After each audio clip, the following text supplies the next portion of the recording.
Hi, I'm Claire from Millstream Pilates and Menopause Couch, teaching Hypopressives method. I'm going to show you a couple of tricks on how to gain an awareness of your rib cage moving. So this isn't a Hypopressives exercise, it's more of a trick to help you start your hypopressive journey of working out how to get rib cages to move manually with your conscious control. When we breathe in, our ribs expand, they should do anyway, and when we breathe out, they soften. What we're asking you to do on an apnea, on a breath hold, is to breathe out, hold your breath on an out breath, and manually expand your rib cage. So it's the opposite from what happens naturally. And when you expand that rib cage and you're in your postural positions, you're lengthening out fascial chains, which have imbalances in them for many reasons, which will be tugging on pelvic floor and creating tension. So the act of expanding that rib cage helps to lengthen out stuck fascia, it helps to lift your internal organs, and it helps to bring together your abdominals. So if you've got diastasis recti, it helps to lift and draw in as well.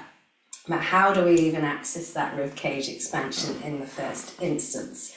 So if you just bring your hands around your ribs, what should happen if we're breathing efficiently is with breathing laterally thoracic. And what that means is if you visualize breathing into the back of your rib cage and down to your bottom cheeks, your ribs should move sideways and backwards as your diaphragm moves in a parachute-shaped 360-degree motion. Lots of us breathe lazily, just in the belly, or in a stressed manner up into the upper chest cavity. So this might be new for quite a few people, and you might be quite fixed.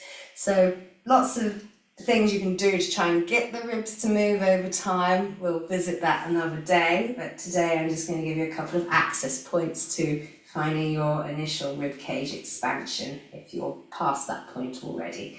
So thumbs are at the back and fingers are at the front, and I want you to think about breathing into the back of the ribs and down to your bottom cheeks. And hopefully you feel how the ribs expand into the hands as you breathe in. And as you breathe out, they soften. And you can feel that at the back as well with the thumbs. So that's what you're going to be manually initiating on a breath hold. So you breathe out and you'll manually initiate that rib cage expansion. But how do you do that? It's the opposite from what would normally happen. So a couple of ways I'm going to show you. First way, I want you to breathe in, feel how your ribs expand. Instead of letting your ribs soften when you breathe out, see if you can keep your ribs expanded and control your out breath through your nose. So breathing in, keep the ribs out, breathe out.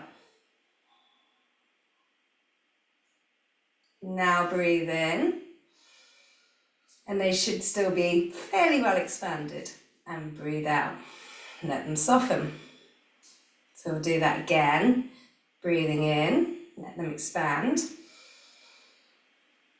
Keep them expanded as you breathe out. Breath in, exhale, relax. What you might feel as well as you allow that out breath to happen but you keep your ribs expanding is a lift up through the muscles in your abdomen. So see if you can find any connection there too. So breathing in, keep the ribs expanded as you breathe out.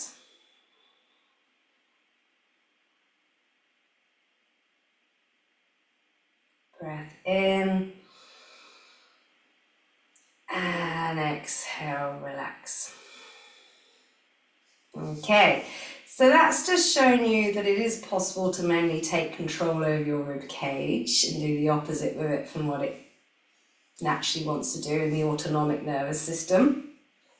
Now we're going to do a nose pinch. So we're going to breathe in, breathe out, hold on to your nose, and try and breathe in through your nose and feel the lift that happens through the abdominals. Maybe you'll get to feel it through your pelvic floor as well, but don't focus too much on that. Notice how your belly button might lift too. It's really good to do this in front of a mirror because then you get to see what's happening, and it just further helps to cement that as a pattern in your brain that's possible to contact into. So breathing in, breathing out, pinch that nose,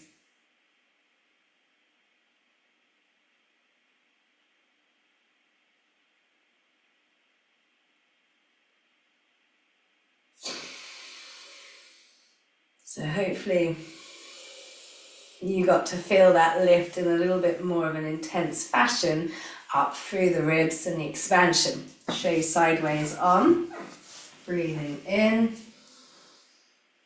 feeling your ribs expand normally, breathing out,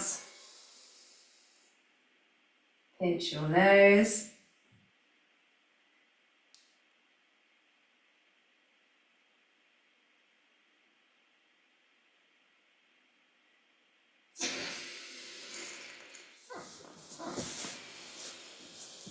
okay, so just to confirm, that isn't part of hypopressives, but it's a really good way to gain an awareness of what's happening when you are doing your ribcage expansion. So I'll just do one normal hypopressives breath hold with a manual ribcage expansion for you to see as well.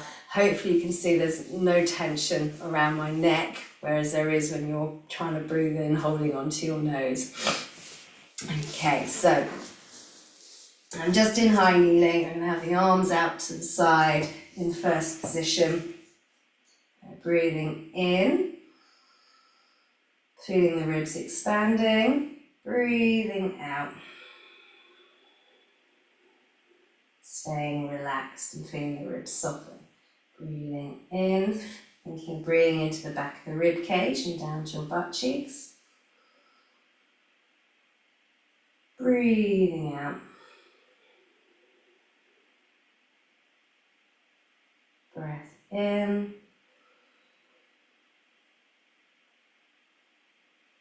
Breath out. Staying relaxed in the throat, widening those ribs.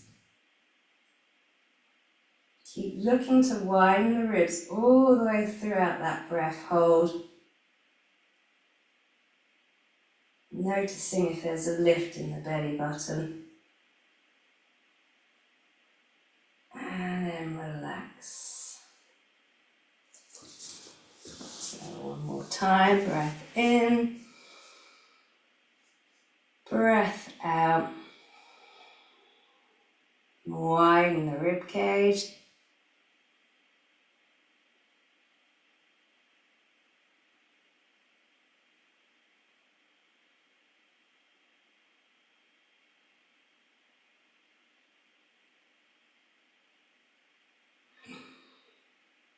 Breathing in and relaxing. Okay, don't worry if you don't notice a lift in the belly button initially. It does depend on abdominal tone, separation of tummy muscles, but if you can start to gain a sense of it lifting versus sucking it in, it's quite different. Those of you who come to my Pilates classes know that I don't teach navel to spine anyway, because it's just activating your rectus abdomini, your trunk flexor, and it pulls you forward. We go in from bikini lines. So you could think of bikini line rising upwards, would be another way to think about it. Always on your out breath. Hope that's helped.